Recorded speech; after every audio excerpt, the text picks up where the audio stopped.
J'ai un ami azerbaïdjanais qui m'a offert mon tout premier appareil photo argentique. Et c'est avec cet appareil que j'ai commencé à faire des photos et puis faire plein d'erreurs justement. Cet appareil, c'était pour moi, j'expérimentais surtout. Et après, en fait, je suis juste tombée amoureuse de ne pas savoir justement ce que tu prends, ce qui est totalement différent de numérique. Et puis, juste en fait, l'attente de voir ce que tu as fait.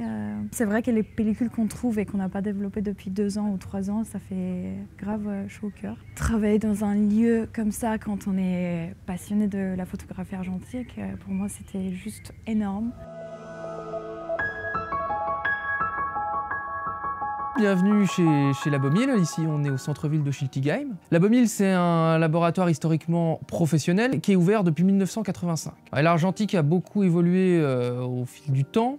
C'est vrai que le labo en 1985, on était dans un âge d'or, hein, notamment avec les professionnels qui venaient ici.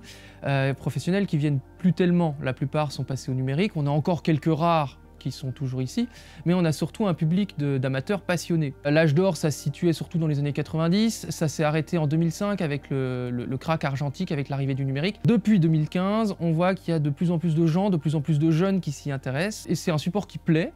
Alors, pourquoi tout le monde a sa théorie dessus, mais il n'empêche que c'est un support qui est tangible, et je pense que ça plaît aux gens d'avoir quelque chose qui tienne dans la main dans une époque où tout est dématérialisé. Alors, il est vrai que l'argentique a ce côté, pas intemporel, mais de conservation dans le temps. C'est vraiment un regard dans le passé. À l'origine du tirage argentique, on était sur ce type de papier. En fait, c'est un papier avec du baryte dedans. Il n'a pas besoin d'une conservation énorme pour tenir dans le temps. On parle d'une conservation de 300 à 400 ans, si on en croit Wikipédia, quoi. Lorsqu'on prend une photo en argentique, le principe c'est qu'on a un film dedans, un film qui est photosensible. La lumière va impressionner ce film.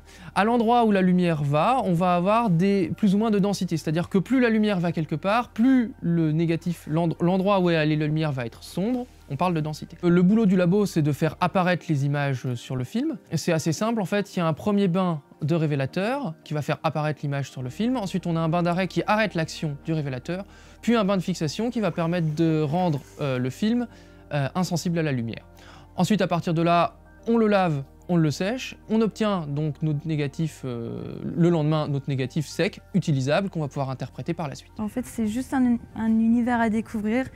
Et même si vous avez juste une pellicule à déposer, en fait, vous pouvez rester et discuter aussi. C'est une bonne porte d'entrée pour commencer la photo argentique, de pousser ses portes. Carrément, carrément. En fait, si vous avez un appareil photo et que vous ne savez pas si ça fonctionne ou pas, justement, on va vous aider pour savoir si ça marche et s'ils arrivent à réparer, ils vont le faire. Oui, c'est un petit guide pour commencer, en fait, la photographie argentique pour les gens qui débutent.